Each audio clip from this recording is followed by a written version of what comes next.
নমস্কার, আবার চলে এলাম একটা নতুন রেসিপি নিয়ে। আমি মামনি ফ্রম ওয়েস্ট বেঙ্গল। তো আজকে বানাবো পটল চিংড়ির ভর্তা। আমি পেঁয়াজ কেটে নিয়েছি একটার মতো, চিংড়ি মাছ ছাড়িয়ে পরিষ্কার করে নিয়েছি, পটলেরও আমি দুপাশ কেটে একটু খোসা ছিলে নিয়েছি।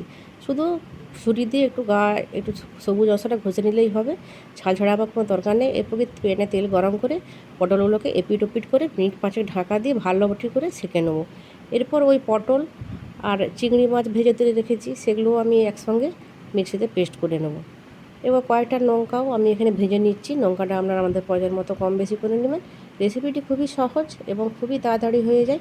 তো এরপর এই লঙ্কাগুলো ভেজে তুলে দিয়ে এবার পটল চিংড়ির সঙ্গে একসাথে পেস্ট করে নিচ্ছি মিক্সিতে। এরপর আর কি, শুধু এরপর এটা শুকনো করে নেওয়ার কাজ। প্যানে আবার তেল দেবো, এবার পর যে পেস্টটা করেছি পেস্টটা দিয়ে দেবো। এবার নাড়াচাড়া করতে করতে শুকনো হবে। এবার কিছুটা পেঁয়াজ তার সাথে দিয়ে দেবো প্রথমে, তারপর কিছুক্ষণ নাড়াচাড়া করে নেবো, আবার কুচনো কাঁচা লঙ্কা দিয়ে দিচ্ছি, কিছুক্ষণ নাড়াচাড়া করছি। এবার আপনারা স্বাদ মতো নুনটা অবশ্যই চেক করে নেবেন।